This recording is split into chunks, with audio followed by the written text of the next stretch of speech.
Kembali lagi semuanya yang sedang makan mie Indomie di warung Bude Yanti. Sekarang kita akan kembali lagi diperlihatkan dengan Xiao Yan yang pada saat ini dikelilingi oleh banyak sosok. Lalu Xiao Yan pada saat ini memerintahkan mereka untuk pergi dalam 3 tarikan nafas, dan jika mereka tidak pergi maka mereka benar-benar akan segera mati.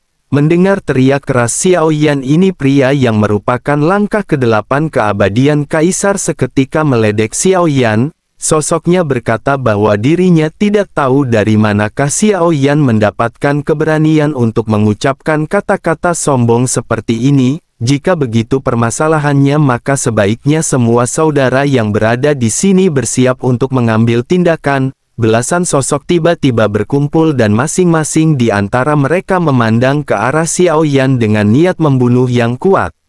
Sementara itu sosok Xiao Yan yang duduk bersila pada saat ini seketika menghilang. Pria langkah ke-8 keabadian Kaisar sepertinya merasakan krisis yang akan datang.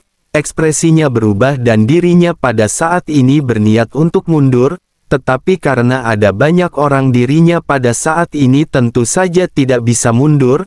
Sebuah tinju pada akhirnya dengan cepat menghantam ke hadapan si pria dan si pria tanpa sadar melesatkan tinjunya untuk berhadapan dengan tinju Xiao Yan. Tepat pada saat tabrakan terjadi lengan si pria tiba-tiba bergetar dan bersamaan dengan hal tersebut si pria benar-benar terlempar mundur dengan lengan yang diledakkan. Darah berceceran kemana-mana dan sosoknya pada saat ini melesat mundur menjadi garis cahaya berwarna darah. Tubuh si pria pada akhirnya menghantam tanah dengan keras dan si pria sama sekali tidak bisa berkutik. Puluhan sosok yang berada di sekitar juga pada akhirnya langsung berpencar seperti burung yang ketakutan.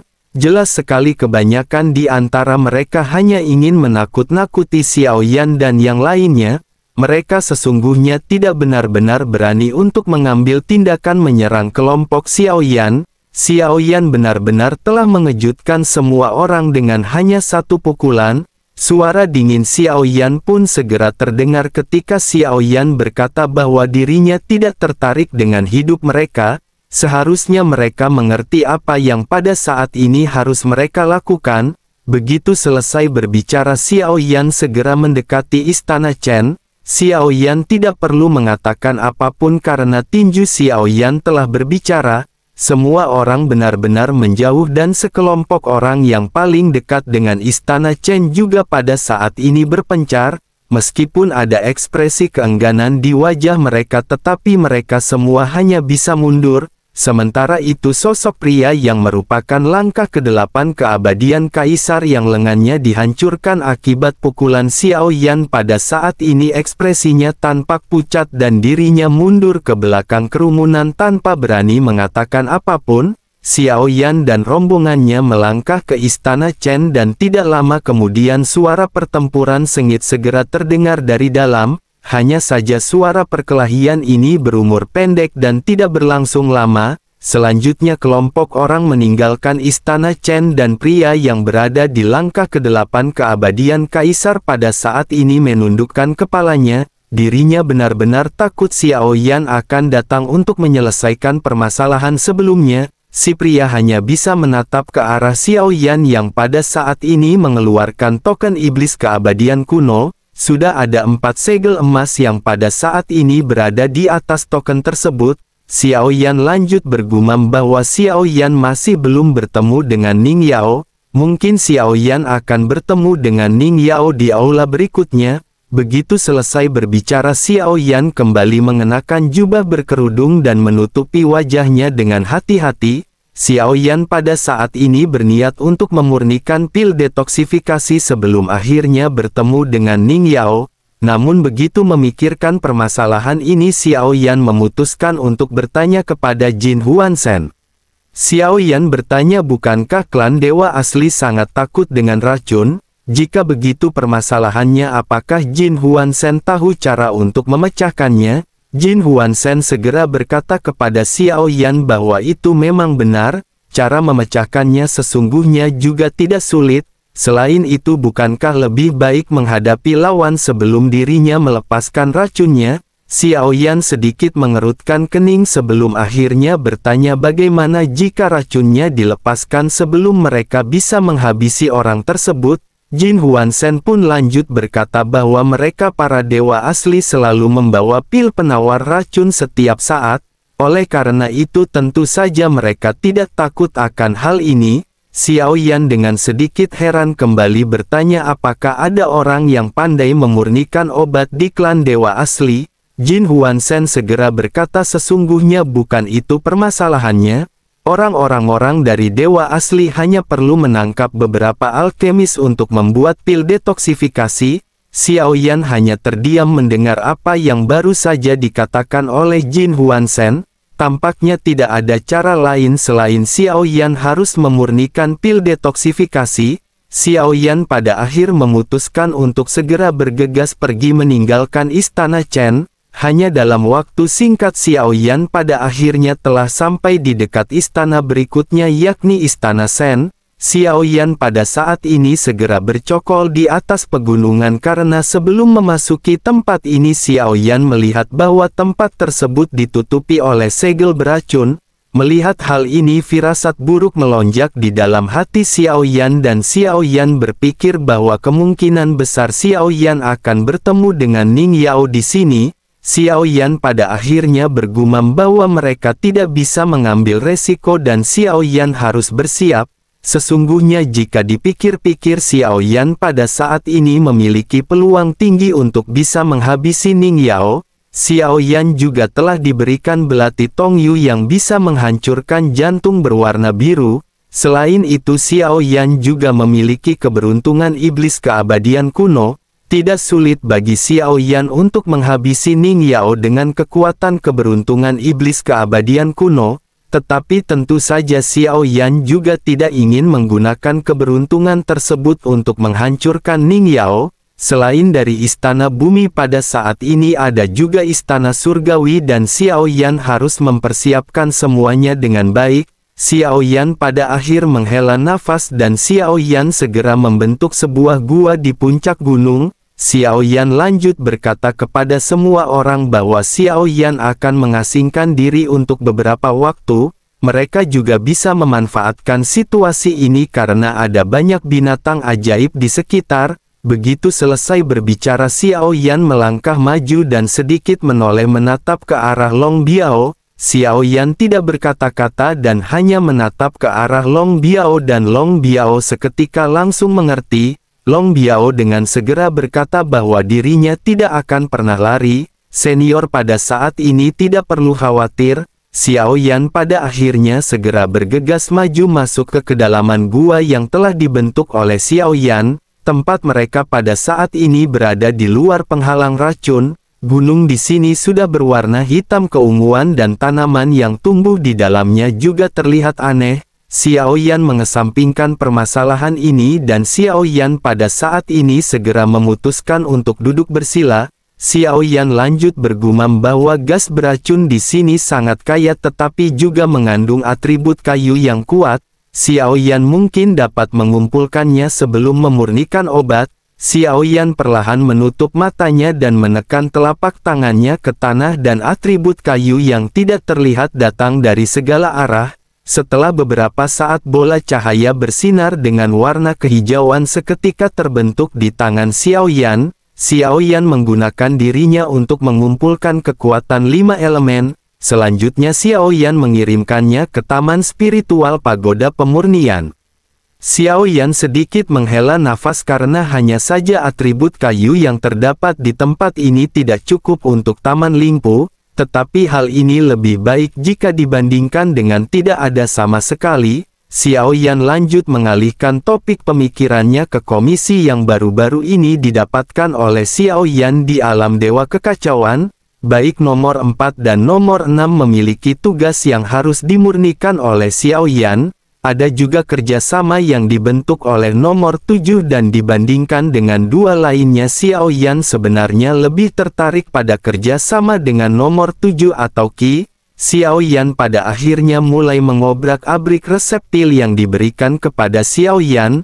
Pertama-tama Xiao Yan pada saat ini memeriksa pil apa yang ingin dimurnikan oleh nomor 4.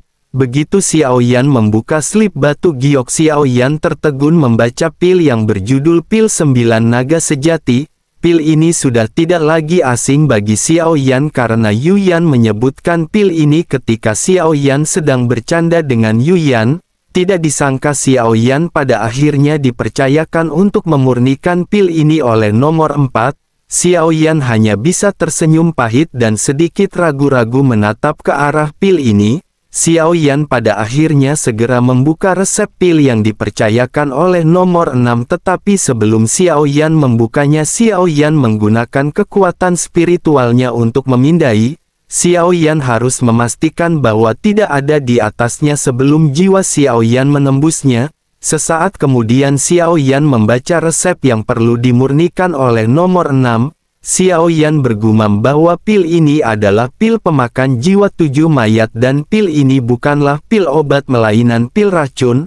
Mungkinkah Liu atau nomor 6 memperingatkan Xiaoyan dengan pil racun ini? Xiaoyan sedikit menyipitkan matanya dan ekspresi Xiaoyan pada saat ini terlihat muram.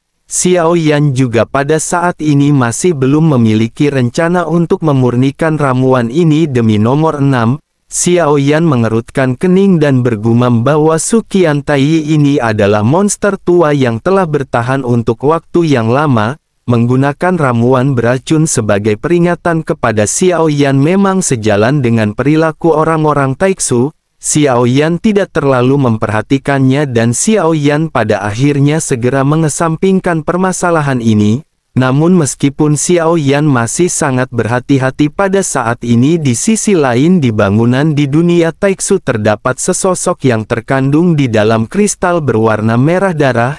Bangunan-bangunan Taiksu ini terlihat aneh meskipun sebagian besar bangunan ini berbentuk persegi. Kotak persegi panjang ini terlihat sangat teratur dan di antara kotak yang tidak terhitung jumlahnya ada sosok yang meringkuk di dalam kristal transparan. Kristal ini dipenuhi dengan cairan dan sesosok tubuh telanjang pada saat ini benar-benar tergantung dan tampak seperti pria parubaya. Mata si pria pada saat ini tertutup dan sosoknya meringkuk dengan tangan memeluk pahanya. Selanjutnya cairan di dalam kristal dengan cepat terkuras dan kristal tersebut perlahan menderat di tanah. Sesosok tubuh di dalamnya juga mulai berdiri dengan penampilan tubuh telanjang. Sosok yang proporsional terlihat sangat sempurna dan sosoknya pada saat ini seketika membuka matanya. Rambut sosok ini diikat dan pada saat yang sama dua wanita segera maju untuk mendandani dan melayani si pria. Saat para wanita itu berjongkok, si pria menahan salah satu kepala si wanita sebelum akhirnya mendorongnya ke arah selangkangannya.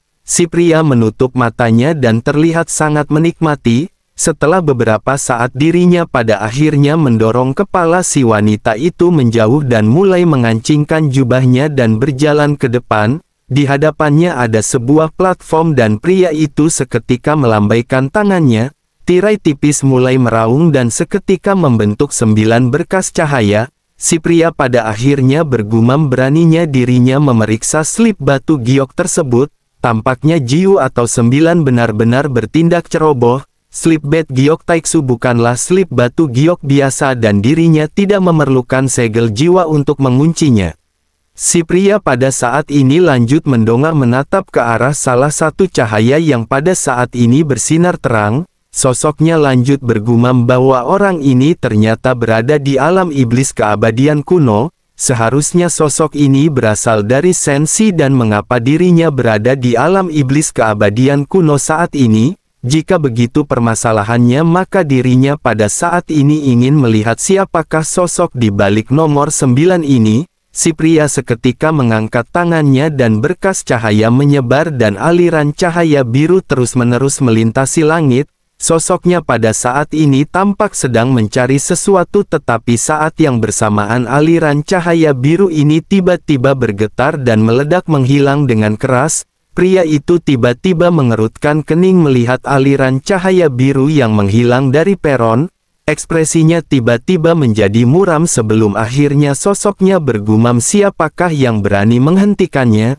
Si pria menggertakkan giginya dan sedikit merenung sebelum akhirnya kembali berbicara.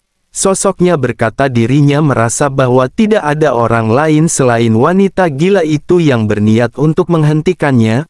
Bersamaan dengan hal tersebut pada saat ini langkah kaki terdengar dari kejauhan. Dua sosok mengenakan Void God Armor berjalan masuk perlahan dan menangkupkan tangannya. Salah seorang di antara mereka segera berkata, apakah ada perintah dari Tuan Taiyi? Sosok yang baru saja berbicara ternyata adalah Su Qian Taiyi yang merupakan mantan Raja Dunia Taiksu. Dirinya sekarang telah turun tahta tetapi tampaknya dirinya masih berada di puncaknya. Sosoknya segera kembali berkata bahwa mereka akan memimpin tim elit yang terdiri dari 20 orang dan segera pergi untuk mencari sebuah berita. Ini adalah slip batu giok dan jika mereka mendekati orang yang dicari batu giok tersebut akan bersinar terang. Selanjutnya mereka harus melaporkannya sesegera mungkin. Dua sosok yang mengenakan Void God Armor ini pada akhirnya mengangguk mendengar apa yang dikatakan oleh Su Qian Taiyi. Jika Xiao Yan bisa melihat armor ini, Xiao Yan pasti bisa mengetahui bahwa Void God Armor ini telah dirubah. Void Guard Armor ini bersinar dengan cahaya logam gelap dan teksturnya tampak menjadi semakin kuat. Void Guard Armor ini juga terasa lebih pas dan dapat terlihat bahwa Void Guard Armor ini menjadi semakin kuat. Dua sosok yang baru saja menerima perintah pada akhirnya bergegas pergi dari istana. Sementara itu Su Qian Taiyi pada saat ini bergumam bahwa dirinya khawatir kelompok orang ini tidak akan pernah kembali. Tetapi selama mereka dapat menemukan beberapa informasi hal tersebut sepadan, mata Su Qian Taiyi terlihat suram sebelum akhirnya sosoknya pada saat ini kembali memasuki kristal. Cairan kental juga perlahan mulai menutupi dirinya dan sosoknya perlahan mulai kembali menutup matanya. Sementara itu pada saat ini di alam iblis keabadian kuno di sebuah aula teratas sosok cantik dengan kaki telanjang pada saat ini tampak sedang sedikit berjalan. Sosoknya sedikit mengangkat wajahnya yang cantik dan seberkas cahaya biru melintas di matanya yang indah. Senyuman muncul di wajah cantiknya dan dirinya pada saat ini mengangkat tangannya untuk menghancurkan aliran cahaya berwarna biru. Di kedalaman mata sosok tersebut pada saat ini tampak seolah-olah dunia sedang dikendalikan. Sejauh apapun jarak di hadapannya pada saat ini tampaknya tidak berpengaruh. Sosok wanita ini akhirnya bergumam bahwa ternyata hal ini menuju ke arah klon nomor 9. Meskipun mereka tidak mengetahui niatnya tetapi mereka bisa yakin bahwa sosok nomor 6 ini adalah orang jahat. Meskipun hubungannya dengan nomor 9 tidak begitu baik, dirinya memiliki sosok yang baik dan terlihat cukup kuat. Jika dirinya memiliki kesempatan, dirinya harus berlatih kultivasi ganda dengan nomor 9. Bentrokan antara dua sosok kuat ini sesungguhnya menyebabkan gelombang yang cukup kuat. Namun Xiao Yan yang pada saat ini berada di dalam gua tidak menyadari bahwa banyak hal terjadi dalam sekejap. Ini merupakan hal yang sangat menakutkan karena jika Xiao Yan tidak menyadarinya sama sekali maka hal tersebut akan berdampak buruk kepada Xiao Yan di masa depan. Meskipun Xiao Yan telah sangat berhati-hati tetapi Xiao Yan benar-benar telah terekspos oleh token giok tersebut. Meskipun Su Qian Taiyi pada akhirnya gagal menemukan lokasi spesifik Xiao Yan tetapi dirinya mengetahui bahwa Xiao Yan berada di alam iblis keabadian kuno. Dirinya juga telah mengirimkan personil dan berangkat ke alam iblis keabadian kuno dan tidak butuh waktu lama bagi mereka untuk bisa sampai. Namun meskipun begitu itu beruntung setelah Xiao Yan menyelidiki slip batu giok dan bahan obat yang diberikan oleh Su Qian Taiyi, Xiao Yan tidak memasukkannya ke dalam cincin penyimpanan tetapi ke dalam suyu. Xiao Yan bergumam bahwa Taiksu ahli dalam teknologi Styx dan mereka mungkin memiliki beberapa keterampilan yang belum diketahui oleh Xiao Yan. Slip batu giok ini juga terlihat berbeda daripada yang biasanya. Begitu Xiao Yan selesai melakukan hal ini, Xiao Yan pada akhirnya segera kembali mengalihkan pandangannya ke arah bahan obat dan resep obat lainnya. Xiao Yan melihat ketiga ramuan yang pada saat sebelumnya diberikan oleh nomor 7. Namun ketika Xiao Yan selesai memeriksanya, Xiao Yan pada saat ini sedikit mengerutkan kening. Tidak ada obat mujarab yang Xiao Yan inginkan yang berkaitan dengan pil detoksifikasi yang perlu dimurnikan. Xiao Yan pada saat ini tidak memiliki cukup bahan untuk memurnikan pil pemecah racun Tianling. Oleh karena itu Xiao Yan berharap akan ada resep ramuan lain yang serupa dengan pil tersebut. Xiao Yan hanya bisa menghela nafas dan Xiao Yan memutuskan untuk memeriksa satu persatu resep yang diberikan kepada Xiao Yan. Ramuan pertama disebut dengan ramuan Chang Hai Sen dan efeknya yang luar biasa adalah dapat membuat keabadian kaisar menyentuh kekuatan asli atau origin. Xiao Yan yang pun bergumam, mungkinkah pil ini dapat memungkinkan keabadian kaisar memiliki kekuatan keabadian dewa? Jika begitu permasalahannya menelan pil ini mungkin benar-benar akan bisa mengalahkan keabadian dewa.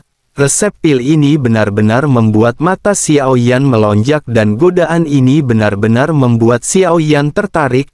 Namun bahan obat untuk memurnikan pil ini benar-benar begitu sulit. Tingkatnya juga pada saat ini berada di luar jangkauan Xiao Yan dan mengesampingkan permasalahan ini. Xiao Yan pun bergumam bahwa jika kekuatan spiritual Xiao Yan dapat menerobos ke tingkat selanjutnya, Xiao Yan mungkin dapat menyempurnakan ramuan ini dengan percaya diri. Jika Xiao Yan menyempurnakannya dengan paksa sekarang kemungkinan keberhasilannya kurang dari 10%. Xiao Yan juga ingin tahu apakah Taman Lingpu ini dapat mengatasi permasalahan obat tersebut. Xiao Yan pada akhirnya mengalihkan pandangannya ke lainnya dan pada saat ini Xiao Yan sedikit merenung. Dua resep yang pada saat ini Xiao Yan lihat sama sekali tidak berkaitan dengan pil penawar racun. Xiao Yan pada akhirnya bergumam, jika dibandingkan Xiao Yan harus memurnikannya sendiri, bukankah akan lebih cepat jika Xiao Yan bisa menukarnya? Hanya dengan cara ini mungkin Xiao Yan akan bisa langsung mendapatkan pil detoksifikasi dengan cepat. Xiao Yan pada akhirnya tanpa ragu segera menghubungi nomor 1 melalui Suyu. Xiao Yan bertanya bisakah nomor 1 mengizinkan Xiao Yan berkomunikasi dengan Qi sendirian. Sesaat kemudian suara Yi terdengar tanpa ragu-ragu ketika berkata bahwa itu memang bisa.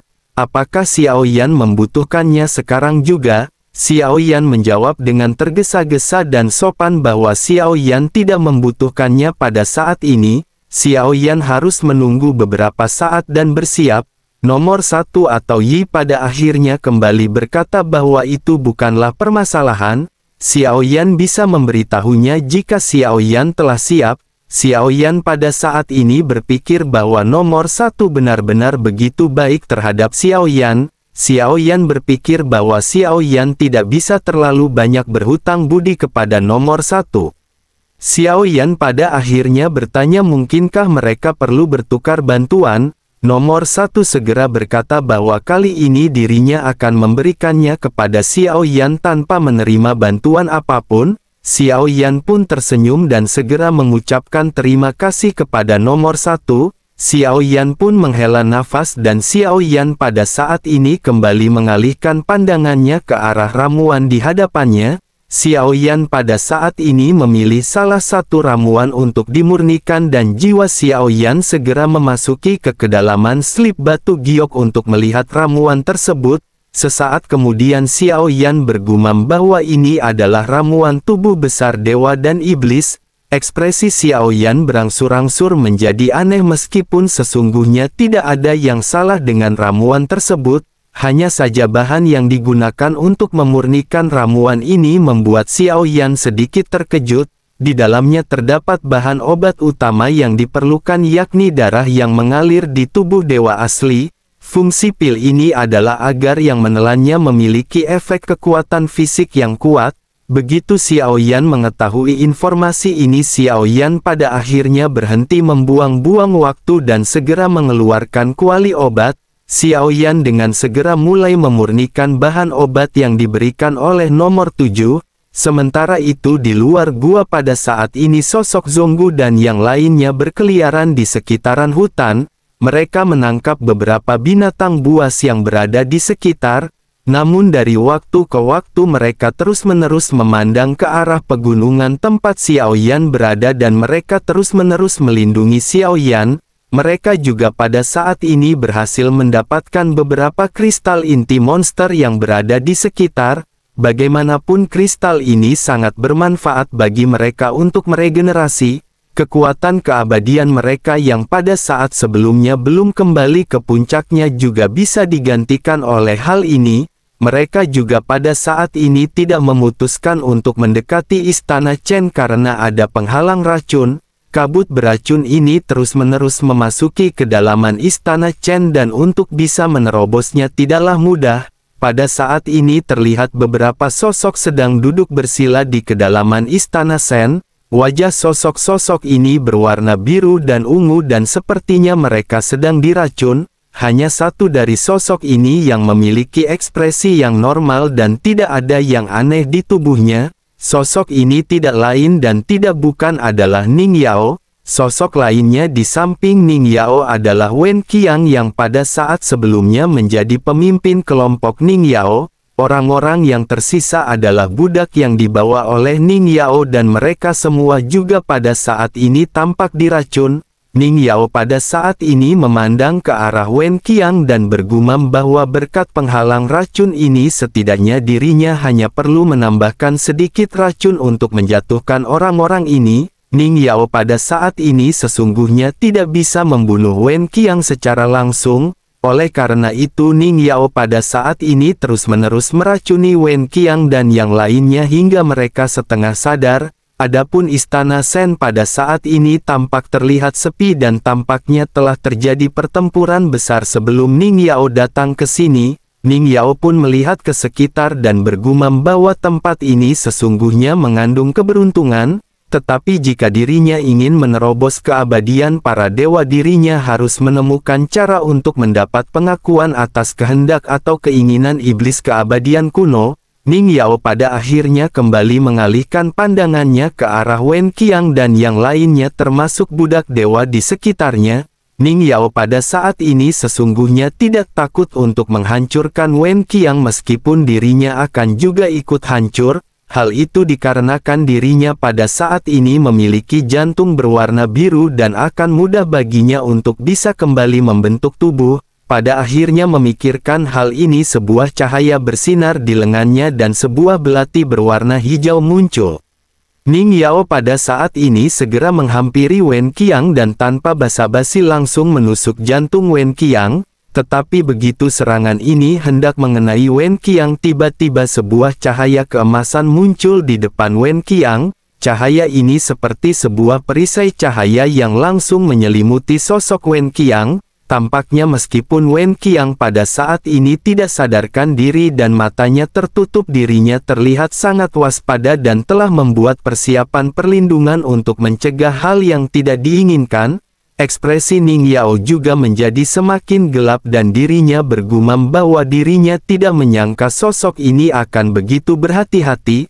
Ning Yao pada saat ini masih tidak ingin menyerah dan Ning Yao segera merubah segel di tangannya. Ning Yao mengeluarkan teknik tingkat keempat dari langit yakni teknik segel 1000 budak dan iblis. Begitu segel ini terbentuk angin kencang yang berhembus seketika menyebabkan sosok-sosok lain yang duduk bersila di sebelah Wen Qiang membuka mata mereka. Mata mereka pada saat ini terlihat merah dan mereka tampak benar-benar lemah diracuni. Mereka berteriak bertanya apa yang pada saat ini dilakukan oleh Ning Yao. Sosok-sosok ini seketika melesat maju untuk melindungi sosok Wen Qiang. Bagaimanapun jika Wen Qiang mati mereka juga akan ikut mati. Mereka pada saat ini harus melindungi Wen Qiang. Namun tidak peduli seberapa kuat mereka mencoba serangan dari Ning Yao pada saat ini benar-benar menghancurkan mereka. Perisai cahaya di belakang mereka juga pada saat ini benar-benar dihancurkan dan bersama dengan hal tersebut barulah Wen Qiang pada saat ini membuka matanya. Merasakan efek energi yang begitu kuat Wen Qiang pada akhirnya bergegas mundur diikuti dengan sosok-sosok budak dewa miliknya. Seteguk besar darah juga pada saat ini keluar dari tubuh Wen Qiang dan sosoknya benar-benar tidak mampu melawan Ning Yao. Wen Qiang pun berteriak bahwa Ning Yao benar-benar mencari kematian karena jika Wen Qiang mati Ning Yao juga akan mati, begitu juga dengan para budak dewa lainnya. Ning Yao pada saat ini tampak seolah tidak peduli dengan apa yang baru saja dikatakan oleh Wen Qiang. Ning Yao pada saat ini hanya tersenyum karena tanpa sepengetahuan dari Wen Qiang, Ning Yao pada saat sebelumnya telah menyisipkan racun yang jauh lebih mematikan daripada sebelumnya. Ning Yao pun mengubah segel di tangannya dan racun di dalam tubuh dari Wen Qiang pada saat ini mulai bereaksi. Kabut berwarna hitam keunguan yang lebih pekat pada saat ini benar-benar menyelimuti tubuh Wen Qiang. Wen Qiang bisa merasakan vitalitasnya terus-menerus melemah dan dirinya berteriak meminta Ning Yao untuk menyelamatkannya. Dirinya berjanji kepada Ning Yao bahwa setelah perjalanan ini dirinya akan menemukan cara untuk menghilangkan segel budak untuk Ning Yao.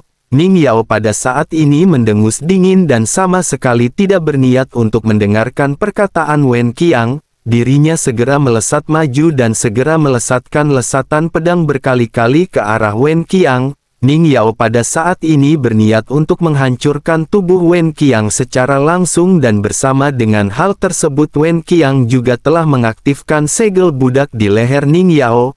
Ning Yao segera merasakan sakit di lehernya dan langsung merasakan panas yang datang dari tanda di lehernya. Kekuatan dari segel budak ini benar-benar berada di luar imajinasi dari Ning Yao. Ning Yao pada saat ini merasa bahwa dirinya dapat meledak kapan saja dan Ning Yao pada saat ini menggertakkan giginya.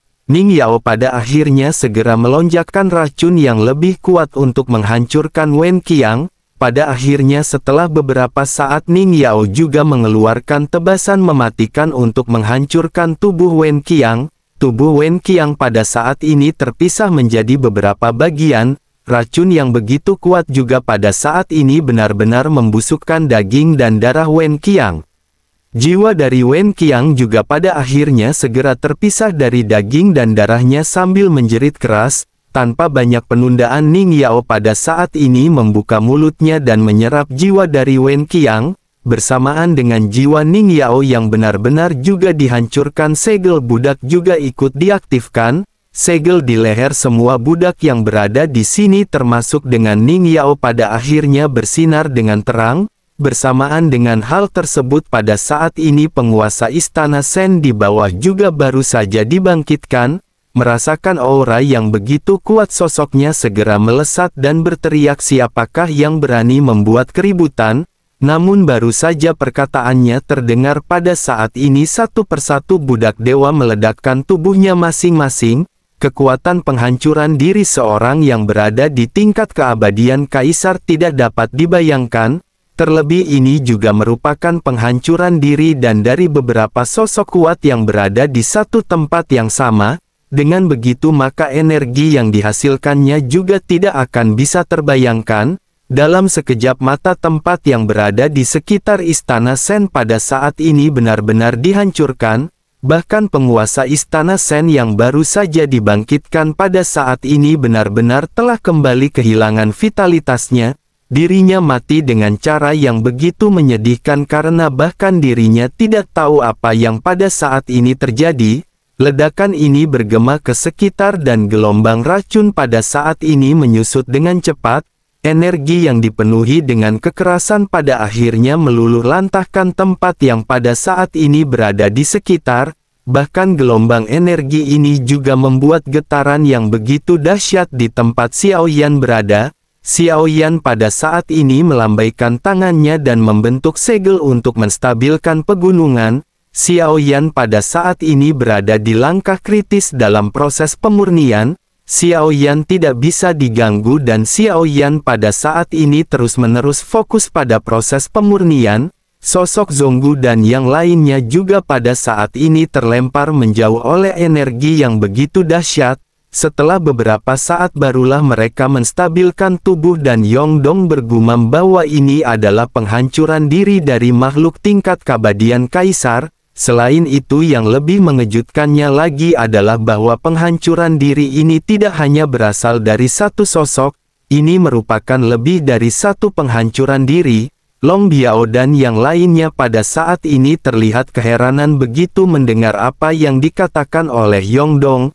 Mereka pada saat ini membentuk perisai penghalang masing-masing. Mereka juga merasa bahwa energi ini benar-benar mengandung kekuatan yang begitu kuat, bersamaan dengan mereka yang pada saat ini terdiam dan menebak-nebak apa yang sedang terjadi. Suara Xiao Yan segera terdengar di benak mereka ketika memerintahkan mereka untuk melindungi Xiao Yan. Long Biao pada saat ini sedikit terkejut dan bergumam bahwa kekuatan jiwa ini begitu kuat. Sosok-sosok ini pada akhirnya tidak berani mengabaikan perkataan Xiao Yan dan pada saat ini mulai berjaga di sekitaran gunung tempat Xiao Yan berada. Sementara itu Xiao Yan juga pada saat ini sedikit mengerutkan kening karena meskipun Xiao Yan sedang berfokus, Xiao Yan bisa mengetahui apa yang pada saat ini sedang terjadi. Xiao Yan pun bergumam bahwa sesuatu telah terjadi pada Istana Shen dan pergerakannya cukup besar. Dampaknya penuh dengan darah dan energinya bahkan lebih dahsyat. Dampak yang begitu kuat seperti ini sepertinya merupakan penghancuran diri dari seorang keabadian kaisar. Terlebih lagi ini juga merupakan penghancuran diri yang dilakukan oleh lebih dari satu sosok. Sesaat setelah Xiao Yan bergumam, pada akhirnya Xiao Yan sedikit menghela nafas karena pemurnian Xiao Yan telah benar-benar berhasil. Setelah 4 kali pemurnian, ramuan ini telah mencapai tingkat dewa. Namun meskipun begitu Xiao Yan pada saat ini masih berniat untuk terus memurnikan ramuan tersebut. Xiao Yan berniat untuk terus memurnikannya demi memaksimalkan kualitasnya supaya lolos uji coba di warung Budayanti.